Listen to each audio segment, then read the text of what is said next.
did. Okay. And during all of this, what were like the living conditions you had? Like, What's that? during all of this, what were the living conditions like? Well, it's barracks, it's you living with 200-300 guys who own barracks, you always got a few jerks. And there's always a guy like, messing the air up and all that. And there's always a problem. It's like a great big family that all living together in barracks. Yeah. And, I don't think I'd ever want to do it again. Do you have any stories of just what you guys did in the barracks? How you kept yourself entertained? Entertained? Most of us has been to Washington D.C. on Liberty. We go roller skating. Stuff like that. Yeah. Boating on the Potomac River to pontoons out. Or up and down the river, stuff like that for entertainment. Yeah. Otherwise, so much to do movies and stuff like that. Yeah.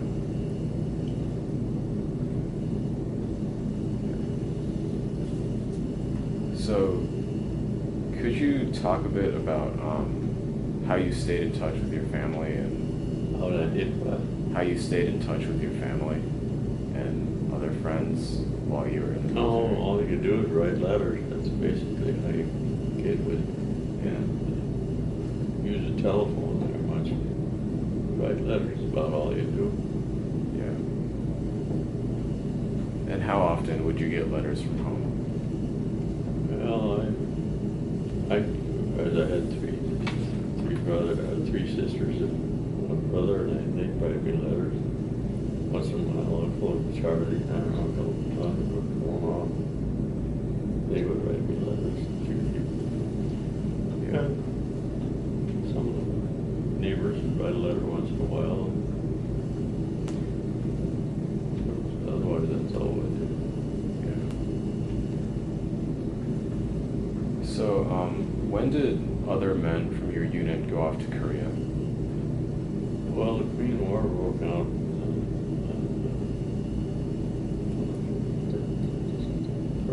July 1952 was when the Korean War broke out.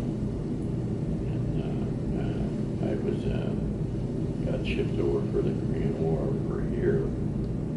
So my outfit, I told you how my outfit all went to Korea and worked on heavy equipment over there. And they all come back and their feet were froze and hands were froze. They didn't have equipment and stuff to take care of. They didn't have the clothing and they didn't have the ability to fight a war. And it took them a while to get clothing and stuff lined up for a fight a war. And the Korean people, of course, North Korea, China, they had heavy equipment and heavy clothing and stuff and they could fight a war. Yeah. But we didn't have clothing at all to fight a war. This is a lot different today. Things kind of planned to have to fight a war. We should fight different wars now. Fight a nuclear war. Different wars, I don't think that you're going to be fighting man to man like they used to. The wars are going to be fought with nuclear bombs and stuff like that if they ever have another world war. I don't think the world could stand another world war because with the material that they've got today, they blow each other apart so damn much. It's just like this war over there.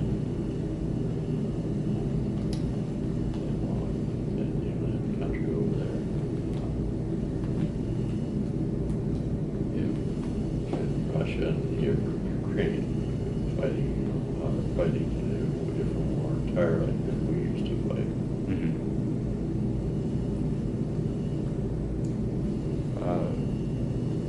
So what did your friends tell you about what happened in Korea? Well, they when Korea came in, was going to chase us out of Korea. And they shipped everybody over there and had thousands of soldiers. Basically, we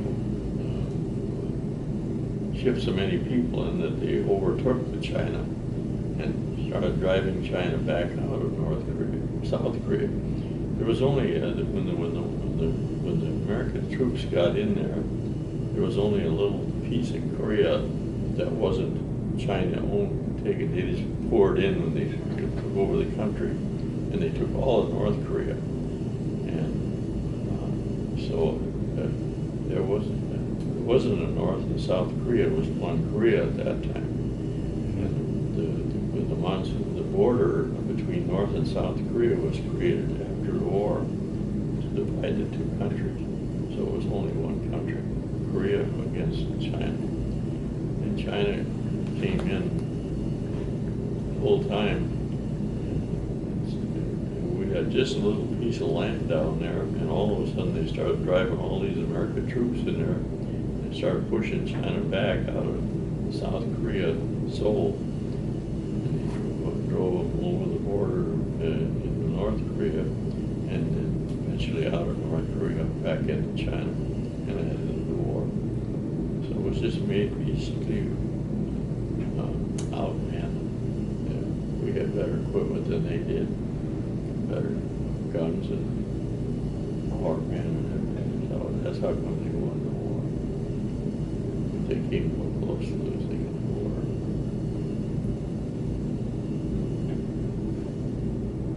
And did they ever tell you what they experienced or what they went through? Well, they tell you that people don't talk about the war. Yeah. You know, it's hell, and usually most guys just rather forget about it. Yeah. So now you don't talk about it that much. Yeah. And you were in Norfolk during this time, right? I was in Norfolk when the war was on. Yeah. Were there guys coming back? Yeah, I had Yeah. this Dwayne Applin, I told you, he came back, and he was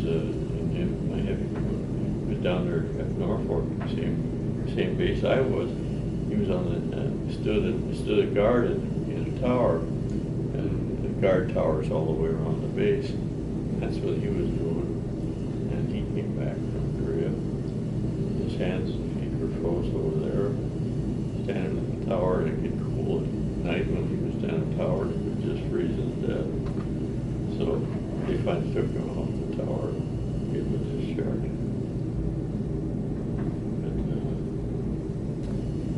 They didn't talk about the war that much.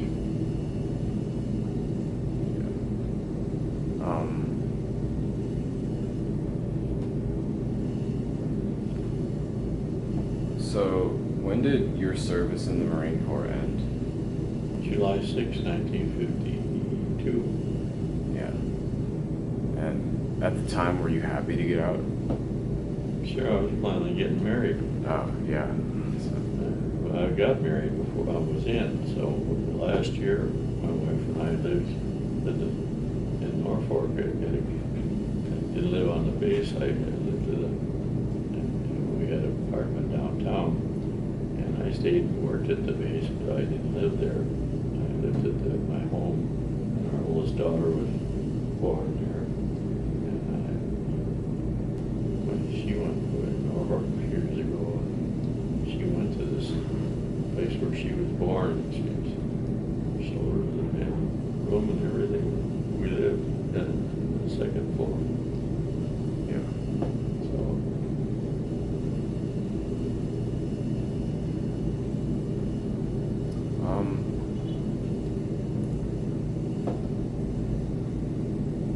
So what did you go on to do for a living after the Marine Corps? Okay, when I got out, my first job I had, I worked on a farm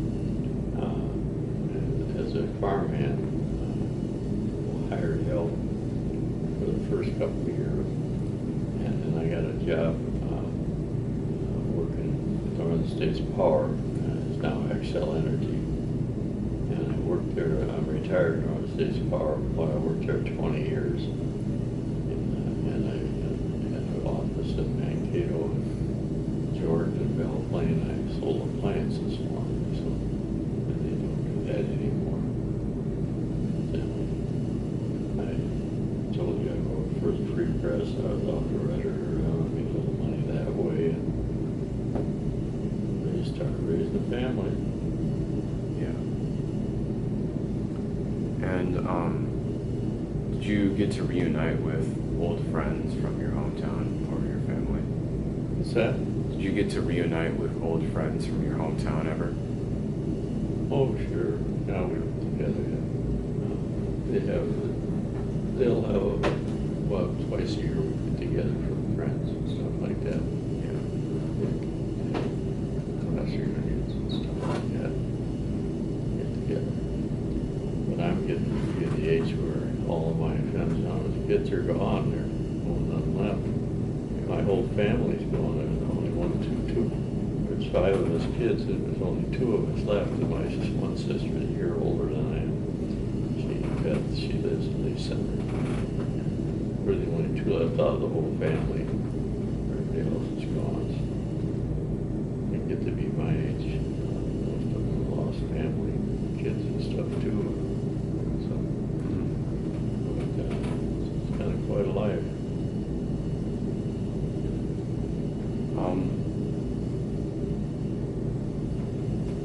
So, I guess we could talk now about some of the stuff that was in your book. You mentioned that there were a lot of close calls. I've had a lot of close calls in my life.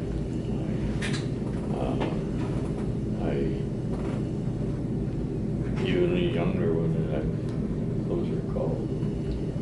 I wrote about this. I had a Honda 3-wheeler. They don't even make them anymore because they were so dangerous. They tipped. And I tipped it over on top of me and on turkeys down southeast Minnesota. And I was pinned underneath it. And that's in the book there. The story of that. One of the closest calls I've ever had there. But I've been attacked by bears 3 times. Let me show you. Oh, scar I got here. Yeah. That's where he tore it.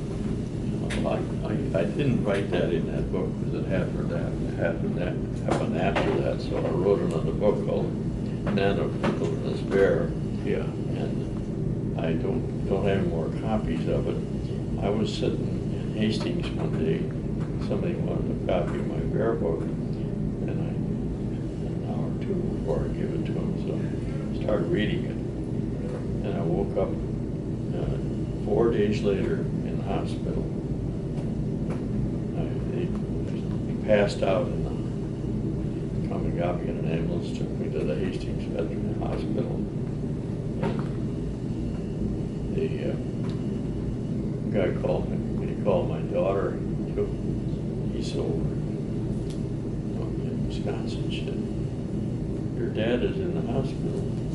I think he said he's having a heart attack, and all he keeps mumbling is something about a bear. And what I was doing is having a strong anxiety attack, and it lasted 4 days. And so I came up here today.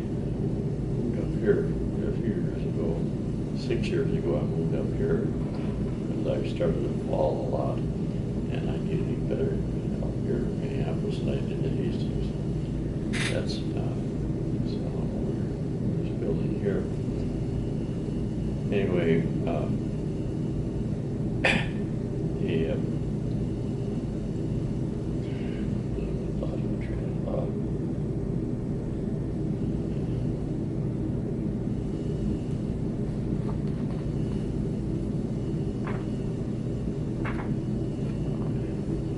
So, what are some of the other stories you had with just bear encounters? Because I know there were a lot of those. Well, actually, this bear attack that I had, I'm not even supposed to talk about it. when I was up here, I started this right. I was up here, and somebody wanted a copy of my bear book up here. So I started reading it, and I went over here. They picked me up from the ambulance right here outside this door here. They picked me up from the ambulance, took me over to the hospital. I was over there for 2 days. And again, I had the same damn anxiety attack. Yeah. So I'm really not even supposed to talk about the damn bear attack, but it happened up in Canada. I was up there writing this book called Nanook the Wilderness Bear. It's a story about a bear that's born in the wilderness, grows up in the wilderness, and all the things that this bear has done in the wilderness, I have done. So it's my life living through the bear's story. The bear is living his life through my life. That's the way it is. That's the book. And it was a very interesting book. In fact, I got a prize for it. From a publisher that wanted to publish it.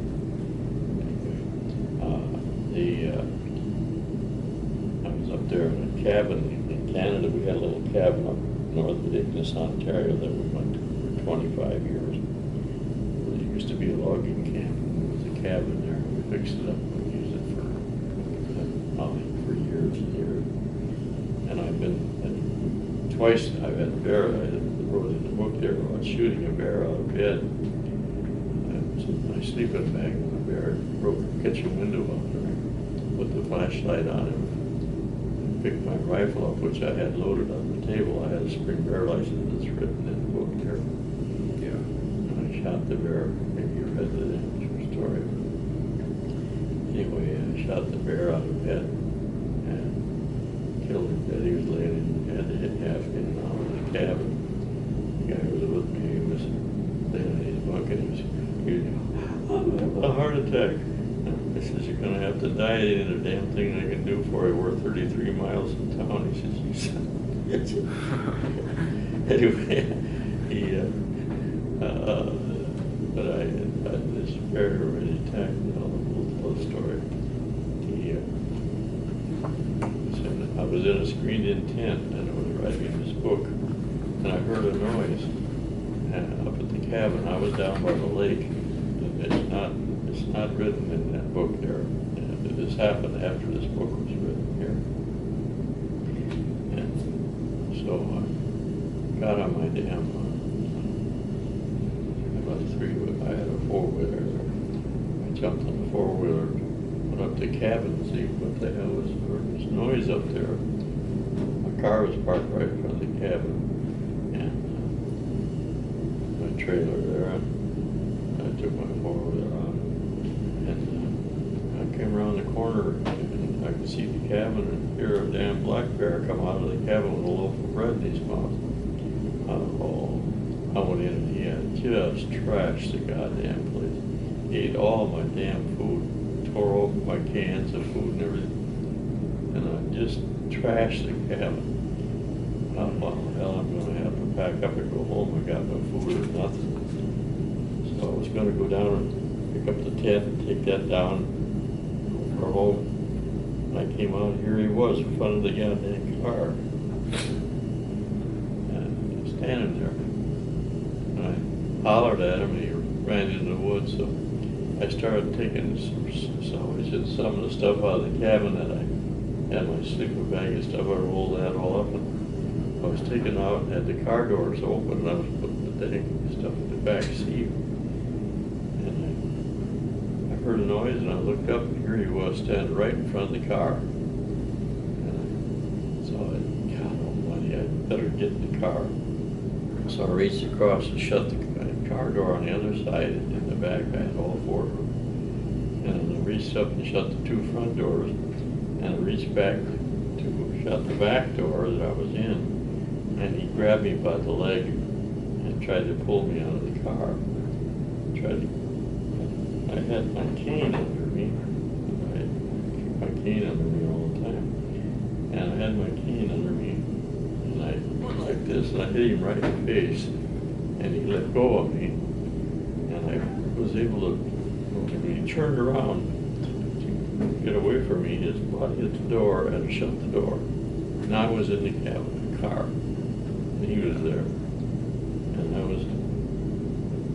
was in the car. I climbed over the seat, got off the seat, and I passed out. I had this bear attack. And I just passed out from an attack. I woke up and he was gone. Yeah. And it was getting dark, so I started my car. I didn't get pick up another thing in the cabin or nothing. I didn't want anything. I just left everything there. And I had loaded the four-wheeler, so I drove off, took off, and went around the corner to go out onto the highway. And there he was at the damn road. And I blew the horn at him. He took off. So he was still hanging around there. So he wanted me, you know, that. Yeah. I got out of there, got home, I got down to the Ignis to the hospital, and I wrapped my leg up a little bit, and so I drove home. I got home and I went to the hospital for 2 days. They operated on my leg and fixed it up. So I ended up going to Canada. I've never been there since. So there must be something with you and bears. Yeah, me and bears. I've had my experiences with them. Yeah. I had an experience up in Alaska. That's written in the book there too. We had our experience with bears up in Alaska. So I've been all over the world. I've been to Alaska several times. I was there 2 years ago. At the end of the road in Denali National Park is 96 miles of dirt road, not gravel. To the end of the road in the park is 96 miles. And there's a logging an old mining camp back there, a gold mining camp. And they have a restaurant there and stuff, and they take buses in there on tours. And they have 2 cabins that they rent, $1,200 a day. And I've been there 4 times. And I was up there with one of my daughters there a couple of years ago. And you see all kinds of wildlife going in. Yeah. It's a beautiful trip. I've been there.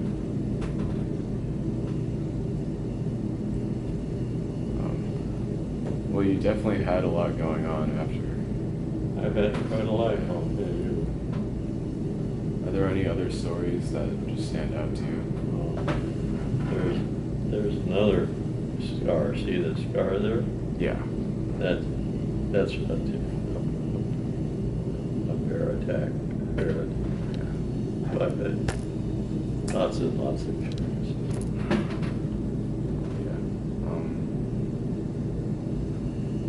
So on that note, what brought you here to the Veterans Home? I was at Hastings for 9 years. Yeah.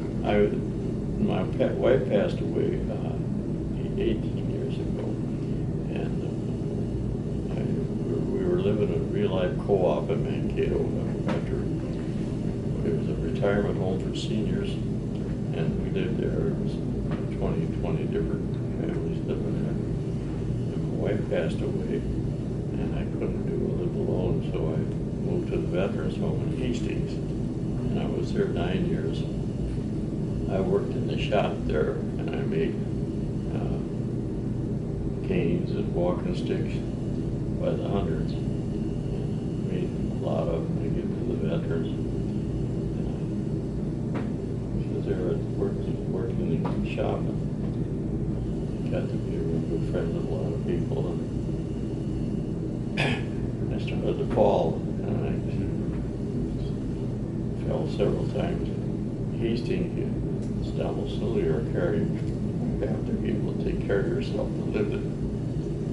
And I couldn't take care of myself anymore, so I moved up here for 6 years now. And same apartment I've had ever since I came here. And live out the rest of my life here. I got a spot saved next to my wife. She's buried at Fort Snelling. I had a spot saved next to her.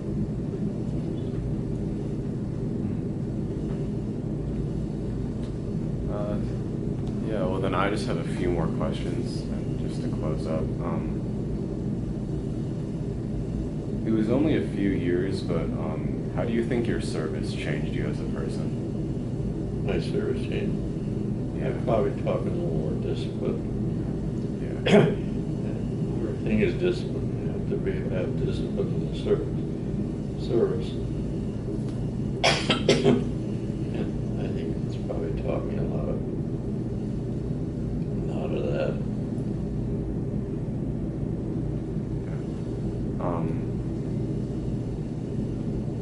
Are you glad that you joined the Marine Corps? Yeah, I had no problem at all. No, Yeah. I enjoyed the service. Of course, I didn't go to Korea, so I didn't go through a war over there. So